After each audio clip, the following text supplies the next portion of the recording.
আজকে আমি হয়তো ক্যাবিনেটে আছি বলে একটু রয়েছে কথা বলছি, বা আমি নিজেই সেন্সার করে কথা বলছি, বিকজ আমার যে সাবজেক্ট আমি সেই সাবজেক্টে অন্যকে বিব্রত করব কেন, বা তার সুতে যাবো কেন। কিন্তু আজকে যারা বাইরে আছে তারা বলেন গভর্নমেন্টকে সকালে একবার, বিকেলে একবার, দুপুরে একবার, আর সন্ধ্যায় একবার, মানে নাকা নিচু পর্যন্ত খাওয়াচ্ছে শেষ পর্যন্ত অমুকেই। আপনি ইউটিউবগুলো দেখেন, আনপ্রোভোকড, কি বলে, সলিসিটেড, এমনকি উইদাউট প্রুফ আপনি আমাকে আমার চরিত্র করতে পারতেন। আমার কাছে কিন্তু মনে হয় যে জেনারেল সাখাওয়াত, আপনি যখন আসলে আপনার ক্যাবিনেটের চেয়ার থেকে বাইরে হবেন, একটু রিটায়ারমেন্ট নেবেন, আপনি দেখবেন কিন্তু এই সরকারের বিরুদ্ধে কমই হয়েছে আসলে। কারণ হচ্ছে যে কারণ আমি আপনাকে জানি যে আপনি আসলে আপনি সবসময় সরল পথের কথা বলেন। এই সরকার তো সরল পথে চলতেছে না।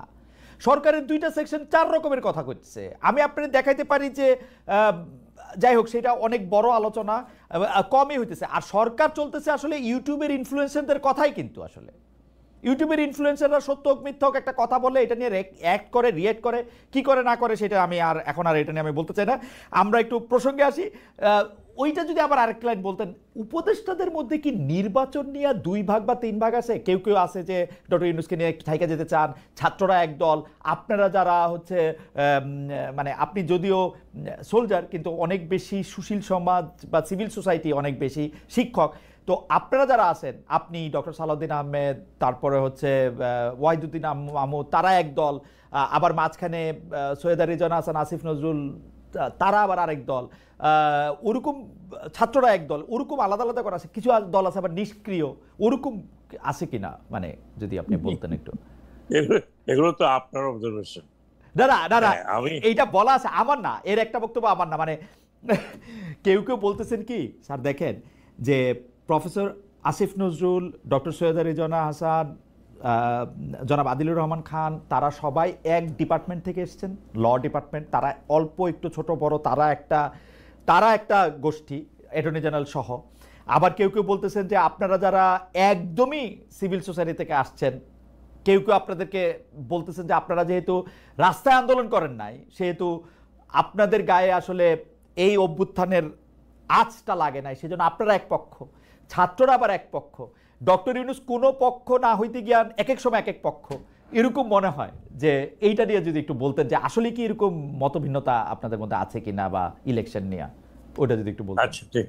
আমি আমার পজিশনটা করি। ইয়েস, আমি তো মাঠে ছিলাম না, কিন্তু 15 বছর আমি কি করছিলাম আমার মতো।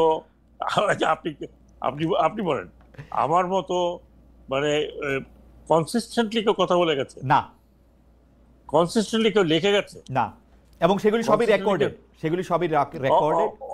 All in recorded. এখন আমি তো রাইফেল নিয়ে দৌড়াদৌড়ি করি নি, বাট আমি তো যতটুকু আমার বিবেক এবং শক্তি সঞ্চয় করে যতটুকু বলার বলেছি আপনাকে।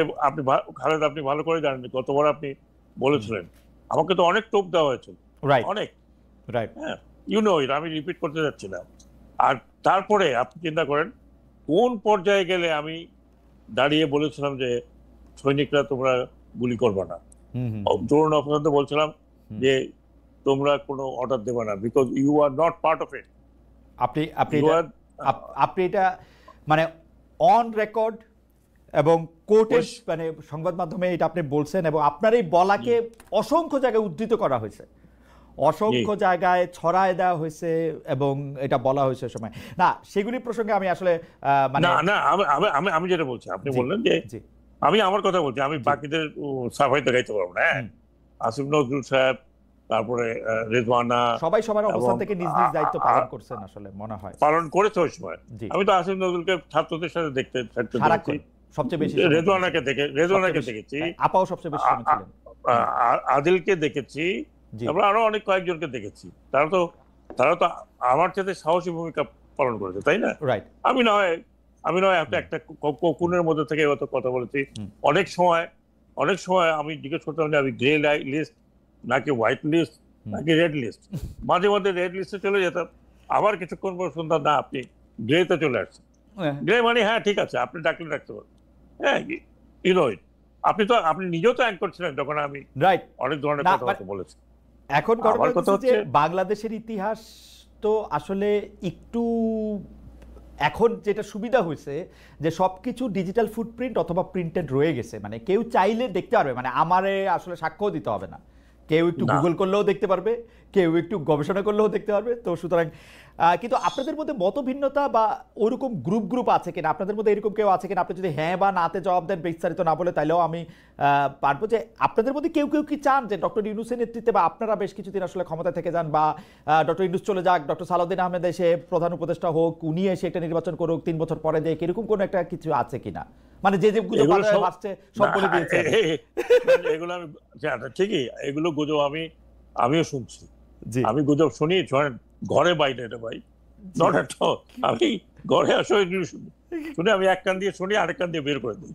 হ্যাঁ, আমি অলওয়েজ সেই হলে একটা বলি, wait and see till the time comes. হ্যাঁ, ওকে, আপনি যদি এটা তো লুকানো কিছু না। হ্যাঁ, ধরেন আমি যদি মনে করেন আমার কথা বলছি, না ভাই আমি আরো কয়েক বছর থাকি তো মজাই লাগে, তাহলে আপনি একদম জানতে পারবেন হ্যাঁ he is doing this thing. হ্যাঁ, কিন্তু আমার মনে হয় না যে আমি এ পর্যন্ত এমন কোনো কাজ করেছি, কোথাও কোনো কথা বলেছি উইচ শো দ্যাট। ভাই শুনেন, একটা এন্ডুরেন্স আছে সবার, এটা তো মানেন, right, everybody has an endurance. Right, প্রত্যেকে একটা সময় হয় যখন he can give the best. হ্যাঁ, that best cannot continue for life. Right. আমি আপনাকে শেষ পর্যন্ত এই পর্যায়ে শুধু আমার একটা কথা আপনাকে বলে রাখি, আমার বন্ধু বান্ধবেরা যারা বিভিন্ন জায়গায়, মানে প্রতিষ্ঠিত বন্ধু বান্ধবেরা আমাকে বেট ধরার জন্য, বাজি ধরার জন্য আমাকে আসলে প্রলুব্ধ করতেছে যে ইলেকশন কিছুতেই মে মাসের 30 তারিখের বা মে মাসে 1 তারিখের আগে হবে না। আমি যদি বাজি ধরি তাহলে বাজি কি এরকম ধরতে পারবো যে এপ্রিলের 30 তারিখের মধ্যে ইলেকশন হবে, এরকম কি ধরতে পারবো বাজি? আচ্ছা, আমি আপনাকে বলি, প্রধান উপদেষ্টা একবার বলেছিলেন কিন্তু এপ্রিল মাসে, তাই না? রাইট। তারপরে হয়তো উনি পলিটিক্যাল পার্টির সাথে আলোচনা ওনারা করেন। আমি কিন্তু পলিটিক্যাল পার্টির আলোচনার মধ্যে আজ পর্যন্ত থাকি নাই। হ্যাঁ, পলিটিক্যাল পার্টির সাথে যারা আলোচনা করেন প্রধান উপদেষ্টা করছেন প্রতিনিয়ত। হ্যাঁ, এবং ওনার যে সিনসিয়ারিটি, আমি তাকে সিনসিয়ারিটির বাইরে আমি দেখিনি, একটা কথা আমি ওনার মুখ দিয়ে কখনো শুনিনি। এমনকি আমরা যে কাজ করছি, অন্তত আমি যে কাজ করছি, উনি কখনো আমাকে ডিক্টেটও করেন না যে এইটাই বা এইটা করেন, ডিলে করে করেন, আস্তে করে করো, নো, নট এট অল। হ্যাঁ, তো আমি যেটা বলার চেষ্টা করছি, এইরকম কোনো উক্তি বা এইরকম কোনো জেস্টার আমি দেখিনি। মাঝখানে তো উনি একেবারে থাকবেন না, ধনুষ পণ করে ফেলছেন। সেখানে আমরা বলছি যে আপনি যদি এভাবে চলে যান তাহলে এই দেশের মানে একটা বিশাল কেওসের মধ্যে ফেলে দেবেন। উনি তো ভীষণ অ্যাডামেন্ট ছিলেন, উনি কিছুতেই থাকবেন না, চলেই যাবেন। রাইট, চলে যাবেন। আপনারাও জানেন উনি যেইভাবে কথাবার্তা বলেছেন, ওনার জন্য তো কোনো অসুবিধা নাই, উনি যেখানে যাবেন, উনি he is the one person Bangladesh should be very proud of, আমি মনে করি। রাইট, যে তিনি যেখানে দাঁড়ান, হ্যাঁ, এমন কেউ নাই যে ওনার সাথে সেটা আমরাও বহুবার দেখেছি। এবং আপনার ক্ষেত্রেও আমি এটা বলতে পারি, উপদেষ্টা পরিষদে এরকম সদস্য যাদের নাম আমি বললাম তাদের সবারই আসলে একই অবস্থা, মানে তাদের কোনো মানে এমন না যে, কিন্তু প্রশ্নটা হইলো যে আপনারা অনেক সময় হয় না, আপনারা হোয়াইট ম্যানস বার্ডেন অনুভব করেন কিনা, যেটা আপনারা মনে করেন না দেশের ভালোর জন্য আবার থেকে যেতে হবে। ডক্টর মাহমুদ, সেই হোয়াইট ম্যানস বার্ডেনটারে আমি ভয় পাই আসলে। আমি ওনার মতো, আমি এটা বলি, ওনার মতো একজন এরকম ব্যক্তিত্ব, জি, উনি কি চাইবেন যে উনি এই ব্যক্তিত্ব নিয়ে উনি এমন জায়গায় পৌঁছে যান যেখানে তো সবাই তাকে এক ধরনের ভিলেন মনে করুক? I don't think so. না ভিলেন মানে আপনার কি মনে হয় যে উনি এপ্রিল মাসে বেশি থাকলে বা এপ্রিল মাসে নির্বাচনটা না দিতে পারলে ভিলেন মনে করবে? কারণ ডক্টর মোহাম্মদ ইউনূসের এরকম একটা পার্সোনালিটি, তারপরেও হয়তো আমরা কেউ বলবো না উনি যা করেছেন ঠিকই করেছেন, কারণ ডক্টর সাখাওয়াত তো আর এর বাইরে ভুল করতে পারে না। আপনাদের প্রতি আমাদের আস্থা ও বিশ্বাসটা কিন্তু এই পর্যায়ে, এইটারে আপনারা অপব্যবহার করবেন কিনা, লাইক মানে ইউর যেহেতু সুপিরিয়র বা। আমি আপনাকে বলি, জি, আমি আমার ব্যক্তিগত হয়ে আবার বলছি, খালেদ মহিউদ্দিন, হ্যাঁ, you know me for last 30 years, right, এবং আপনি এমন না যে আপনি আমার ট্র্যাক করেন, you tracked as a very efficient and smart and educated gentleman. আমি আপনাকে আজকের থেকে না, আমি তখন থেকে বলছি যে আই রিয়েলি রিগার্ড ইউ, যে আপনি যখন সঞ্চালনা করেন আপনি কিন্তু, আমি এখনো বলছি, এবং এটা কোনো তোষামোদী নয়, আপনার সঞ্চালনা, আপনি কিন্তু ব্যাকগ্রাউন্ড স্টাডি করে কথা বলেছেন, আপনি পেপার থেকে কোট করেছেন, আপনি আমার বই থেকে কোট করেছেন। তো you are not a just আমি আমার মতো একটা উপস্থাপক না। আচ্ছা বলেন তো আপনার কি মতামত? নো, আপনি দেখেছেন। এখন কথা হলো কি, এখন আপনি যদি মনে করেন আমার কথা, আমার কথা আমি বলতে পারি, আমি কখনো মনে করি না যে আমাকে I to stick around this chair for more and more and more and years. আমার মনে যে ফেয়ার এনাফ পরিষ্কার। আমরা একদম মানে আজকে আপনার সাথে কথা বলা বা আপনার কথা শুনতে শুনতে আমরা একটু টাইম ম্যানেজমেন্ট, আপনি যদি আমাদের অনুমতি দেন আমরা একটু সময়টা একটু বাড়িয়ে নিতে পারি আর কি, কারণ আমরা একটু, আপনার যদি একটু সময় থাকে, কতক্ষণ আমাদের সময় দেন? এই কয়েক মিনিট আপনি যতক্ষণ থাকে। কারণ হচ্ছে কয়েকটা প্রশ্ন করতে হবে যেগুলো শুধু আপনাকেই করা যায়। যে সম্প্রতি আমরা একটা খবর পড়তেছি, সেইটা হলো যে আপনার ভাই নাকি বিএনপি থেকে নির্বাচন করার আগ্রহ প্রকাশ করেছেন।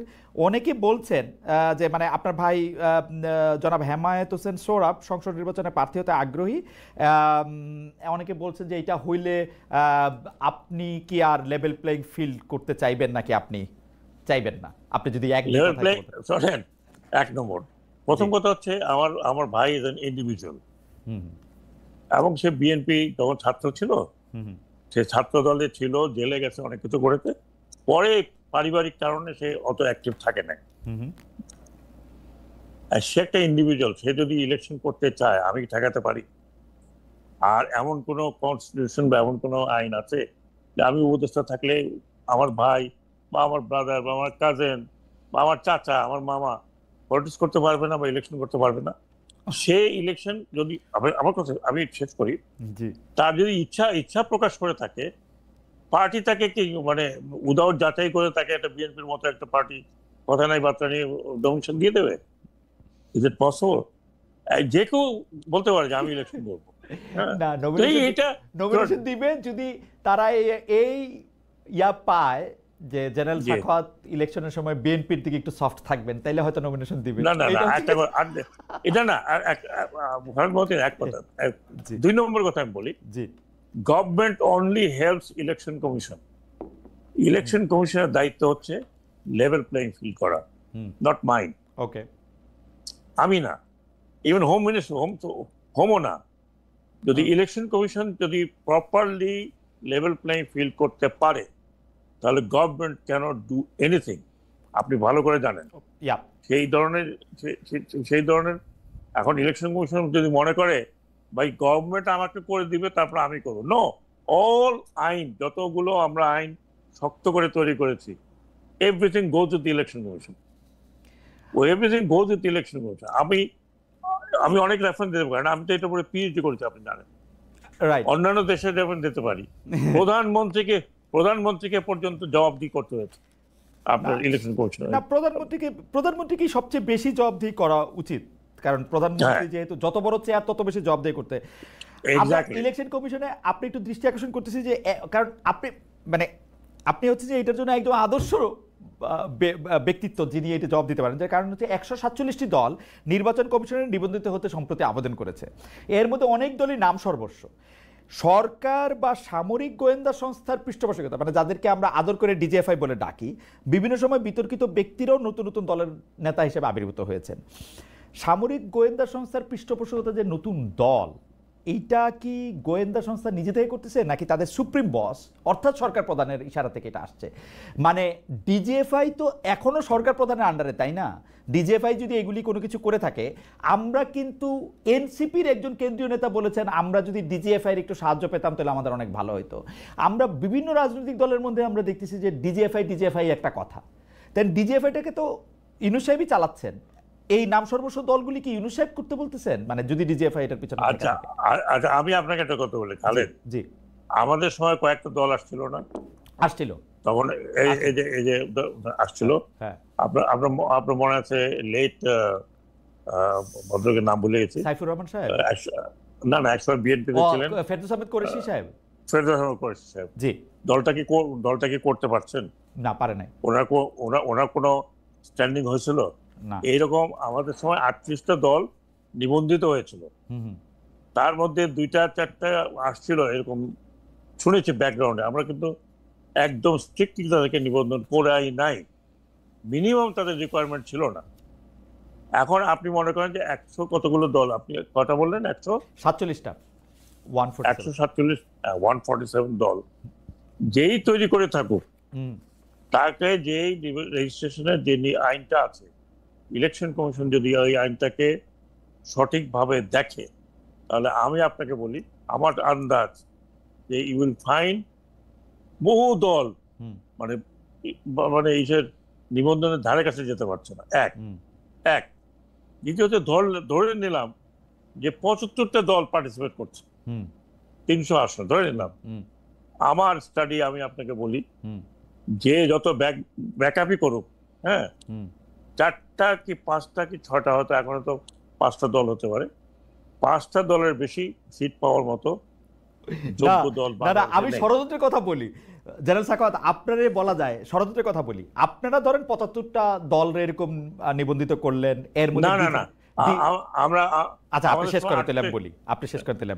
আমাদের সময় 36টা দল ছিল নিবন্ধিত।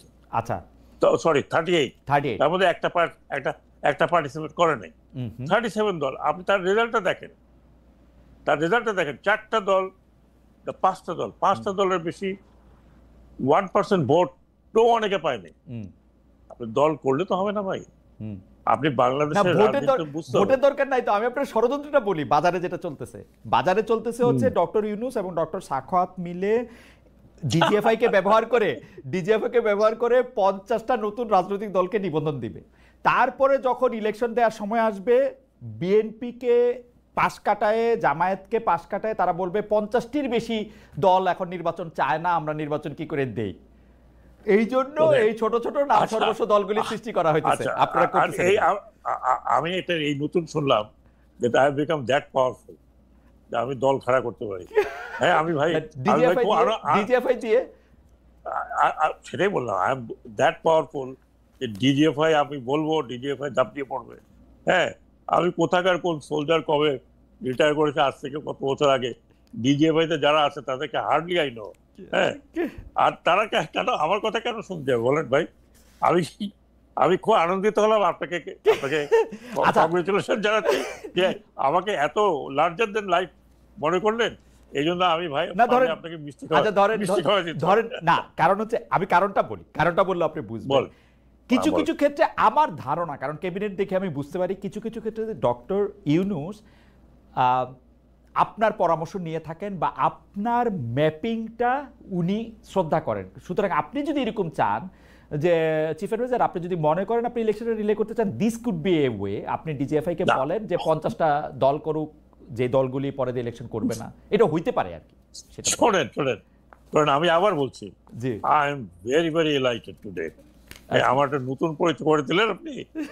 আমি ভাই দর্শকদের সবাইকে মিষ্টি খাওয়াতে চাই, যারা সাপোর্ট করবে। শোনেন, আমার সাথে খুব বিজনেস টাইপের, ওনার সাথে আমি ওনার ক্যাবিনেটের একজন সদস্য। উনি যদি আমার কাছে কিছু জানতে চান, আমার মানে মন্ত্রণালয় আজ পর্যন্ত আমার মন্ত্রণালয়, দুটো মন্ত্রণালয়, কিন্তু আমার 2টা মন্ত্রণালয় কিন্তু সবচেয়ে ডেঞ্জারাস মন্ত্রণালয়, বুঝতে পারছেন? আপনি দেখেন সারাক্ষণ আমি এই শ্রমিকদের পড়ি। আমার এই শ্রম অফিস আছে, এটা অনেক সময় প্রায় 24 ঘন্টা 36 ঘন্টা ঘেরাও করা থাকে। and I have to resolve that. উনি আমাকে আমার মন্ত্রণালয়ের বিষয় ছাড়া আজ পর্যন্ত কোনো কিছু জিজ্ঞেস করেননি। আমিও কোনো ভলান্টিয়ারলি আমি কোনো কথা বলি না। ক্যাবিনেটে আমি কথা বলি, ইয়েস, ক্যাবিনেটে আমি কথা বলি সবার সামনে, মাঝে মাঝে আমি ওনাকে বলি স্যার আমি কিছু বলবো, আচ্ছা ঠিক আছে বলবো। সেইখানে কথা আমি বলি, সেটা ওনারা বাকিটা নিল কি না নিল, but I say what I have to minimum tell. আমি আপনাকে এটা খুব মানে একদম সিরিয়াসলি কথা বলছি। আমাকে যদি উনি জিজ্ঞেস করেন তাহলে আমি কথা বলি, তার আগে আমি একটু আগ বাড়ায় কোনো কথা বলি। আই ডোন্ট গিভ, আরে ভাই আমার বুদ্ধি কতটুকু আছে যে আমি আপনাদের বুদ্ধি বিতরণ করবো না, তা না, কারণ হচ্ছে আচ্ছা সেটি আমার অন্য কথা। কিন্তু আচ্ছা আমি আপনাকে 2টা বা 3টা বিষয়ে আপনার একটু দৃষ্টি আকর্ষণ করতে চাই। সেটা একটা তো অবশ্যই গণমাধ্যম, আপনি গণমাধ্যমে লিখেন, গণমাধ্যমে কথা বলেন বা গণমাধ্যম আপনাকে কোট করে, আপনার বাইট নেয়, সেটির কারণেও না, আপনি গণমাধ্যমের একজন নিবিড় পর্যবেক্ষক বটে। আপনি সর্বশেষ যে একাডেমিক কার্যটি করেছেন, যে পিএইচডি করেছেন, সেটার মতো গণমাধ্যমের আচরণ একটা বড় ভূমিকা পালন করেছে। সেই হিসাবে আমি বলতে চাই যে ধরেন এখন গণমাধ্যম নিয়ে যা চলতেছে, মানে আমি কারো নাম বলতে চাই না, কারণ এরা সবাই সুপার সেনসিটিভ, আমি কোনো জায়গা থেকে কোনো কথা বলতে চাই না। এখন যেটা চলতেছে যে কিছু হলেই গণমাধ্যমের দিকে আঙ্গুল তোলা, যেমন আবার গণমাধ্যম মানে খুব মানে বৈজ্ঞানিক পদ্ধতি অনুসরণ করতেছে কিনা, মানে সাংবাদিকতা আসলে সেই অর্থে সায়েন্স না হইলেও আমরা তো কিছু রুলস, কিছু এথিক্স তো আমাদেরকে শেখানো হয়, তার মিনিমামটাও ফলো করতেছে কিনা, এইটা একটা। দুর্নীতি দমন কমিশন নিয়েও আপনি জানেন যে দুর্নীতি দমন কমিশনের দিকে আঙ্গুল তোলা হচ্ছে মানবাধিকার কমিশনের ক্ষেত্রে। আপনি যদি 3টা বিষয় নিয়ে একটু অল্প অল্প করে বলতেন, যে মানে আমরা কোথায় দাঁড়ায় আসি। মানে বারবার শেখ হাসিনার আমলের সাথে তুলনা দিতে ভালো লাগে না, কারণ হচ্ছে যে শেখ হাসিনা আমল আমি মনে করি যে আমরা পার হয়ে আসছি, এটা আমরা সামনের দিকে তাকাতে চাই। আপনি যদি আমাদের একটু এনলাইটেন করেন। আমার শোনেন, আমি এগুলো আমার ব্যক্তিগত, একদম ব্যক্তিগত অবজারভেশন, টোটাল ব্যক্তিগত অবজারভেশন। গণমাধ্যমের যে অবস্থাতে ছিল আপনিও জানেন, আপনাকেও দেশ ত্যাগ করতে হয়েছে, অনেকে দেশ ত্যাগ করতে হয়েছে, অনেকে দেশ ত্যাগ করেছেন যারা গণমাধ্যমে কাজ করেছেন। আমি নাম বলতে চাই না, কারণ নাম বললে আবার পক্ষপাত দুষ্ট হতে পারি, কিন্তু আমি সবার সাথে, অনেকের সাথে কথা বলেছি, এই 15 বছরের মধ্যেও কথা বলেছি। হ্যাঁ, আপনি জিজ্ঞেস করে দেখতে পারেন কয়েকজনকে, যখনই তারা অ্যাপ্রোচ করেছে আমি মানা করিনি, কথা বলেছি। সেগুলো নিয়েও আমার পিছনে অনেক পড়েছিল, কেন আপনি অমুকের সাথে ইন্টারভিউ দিলেন, কেন কথা বলেন। গণমাধ্যম এখন যে অবস্থা হয়েছে, একটা শ্বাসরুদ্ধকর পরিস্থিতি থেকে দে হ্যাভ কাম আউট, হয় না? ধরেন 1971 16 ডিসেম্বর মনে করেন, এভরিবডি ওয়াজ হ্যাপি, কেউ ডানে দৌড়াচ্ছে, কেউ বাঁয়ে দৌড়াচ্ছে, কেউ কি করতেছে, মানে একটা স্বাধীনতার যে স্বাদ, সেইটা হৃদয়ঙ্গম করতে করতে করতে করতে ইট টুক লট অফ টাইম। হ্যাঁ, আমি যদি সেটার সাথে তুলনা করি, গণমাধ্যম প্রত্যেকটি যারা প্রো ছিল, প্রো বাধ্য হয়েছে, প্রো একেবারে বাধ্য হতে হয়েছে। এই যে ইলেকশন গুলো হলো, আপনি কি মনে করেন ফুটেজ নেয়নি? ফুটেজ নিয়েছে, কারণ আমি তো ওতপ্রোত ভাবে না হলেও গণমাধ্যমের সাথে আমি গণমাধ্যমের মাধ্যমেই তো আমি উঠে এসেছি। আমার পরিচিতি তো গণমাধ্যমের মাধ্যমেই, প্লাস হোক মাইনাস হোক, খারাপ হোক ভালো হোক, ওটার মাধ্যমেই তো। কারণ লোকে আমাকে চিনবে কেন, লেখালেখি, আপনাদের সাথে কথা বলা, টকশোতে যাওয়া, সেই পরিস্থিতিতে আমরা যখন ছিলাম। ধরুন আমি আবার বলছি, আমি ওদিন এনটিভিতে বলছি যে আমাকে যখন ডাকতো এনটিভি, তো আমি প্রথমে জিজ্ঞেস করতাম যে ভাই আপনি আমাকে ডাকছেন, বুঝতে পারছেন তো আমাকে, আমি কিন্তু কোনো রাগ ঢাক কথা বলতে পারবো। তো বলে না না না ঠিক আছে, আপনি আপনার মতো করে বলবেন। গেলে পরে শুধু এটুকু বলতো যে আমরা খুব বিপদে আছি। হ্যাঁ, সত্যি কথা বলছি, ওই জন্য আমি একটা প্রকাশ্যে বলছি কথা, আমরা বিপদে আছি। তো আমি তো ওটা আচ্ছা ঠিক আছে, মানে let me not be very aggressive. হ্যাঁ, তো অথচ 71-এ আপনি দেখছেন আই বিন অ্যাগ্রেসিভ।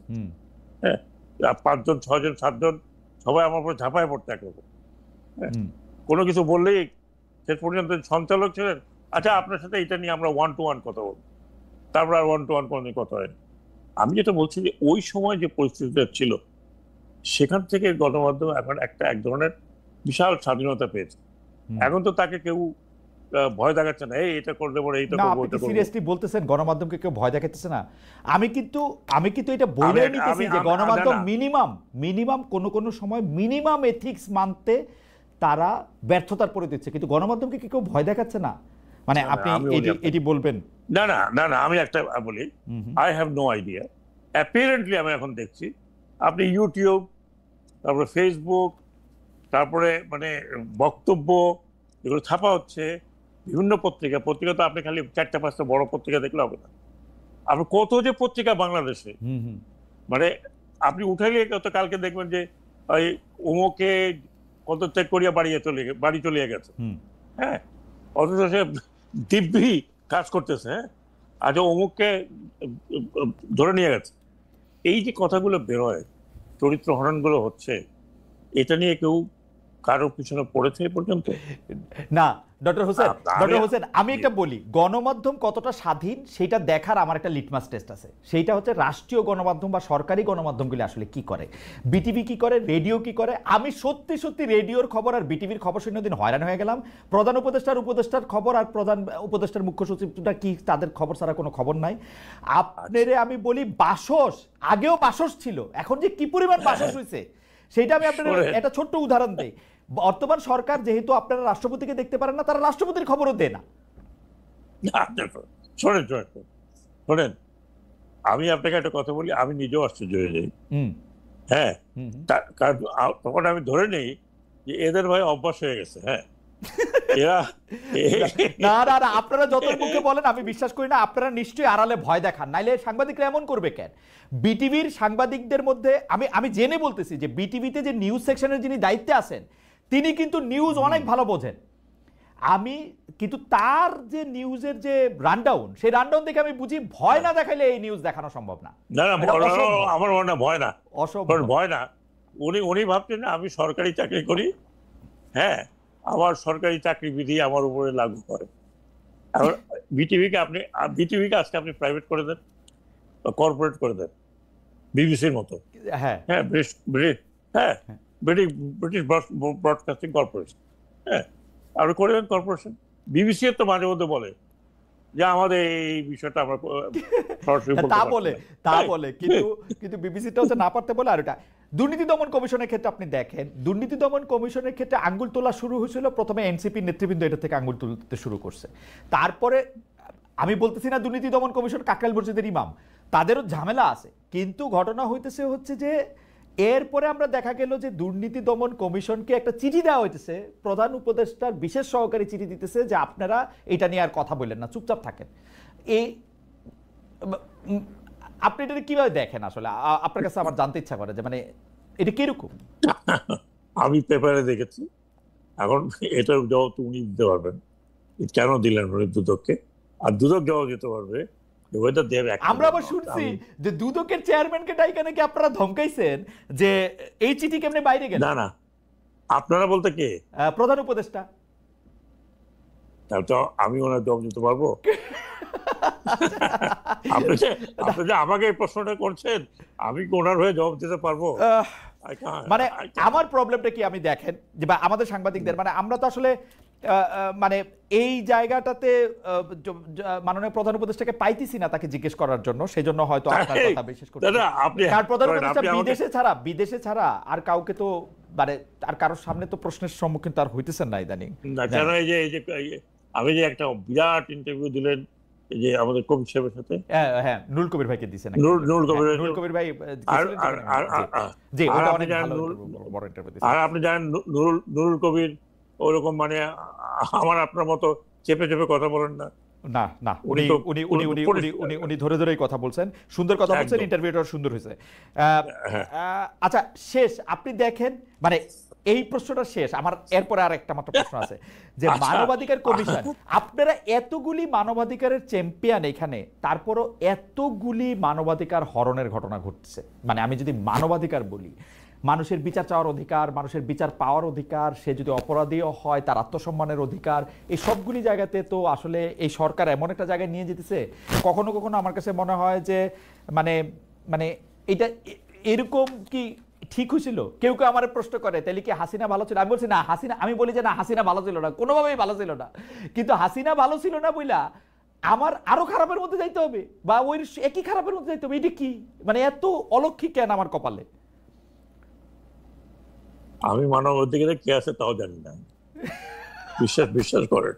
কারণ আমি আমার 2 মন্ত্রণালয়ে সকালে যাই, সন্ধ্যার সময় আসি। আপনার এসিস্ট্যান্টকে জিজ্ঞেস করেন যে আমি কতবার বলছি যে ভাই আমি রাত 9টা পর্যন্ত বসে 10টা পর্যন্ত আমার কথা বলার মতো। সেটা ঠিকই আছে, সেটা আপনি বলছেন। তো আমি আপনাকে বলি, আমি স্ট্রিক্টলি আজকে থেকে না, আমি strictly try to be professional. আমি strictly try to be professional. আমি আপনাকে সার্টিফাই করতেও বলবো না। আপনি আমার এত ইন্টারভিউ, আপনি এত টকশো করেছি, আপনি আমাকে আমার জায়গা ছাড়া বাইরে কারো সম্বন্ধে মন্তব্য করতে বা কথা বলতে দেখেছেন? না, দেখেন, I never did it. No, It's not my part of habit. হ্যাঁ, রাইট, আর এখন আমি মনে করি I should prove my worth within my periphery. আমি আরেকজনের পেরিফেরিতে ঢুকে তার সম্বন্ধে উনি এটা করতে পারতেছেন না, উনি কেন ওটা করলেন, আমি করি না। হ্যাঁ, এটা আমার, আপনি বিশ্বাস করেন, this is not in my nature. আমি যদি আজকে অন্য মন্ত্রণালয়ে থাকতাম, তাহলে আমি অন্য মন্ত্রণালয়ের কথা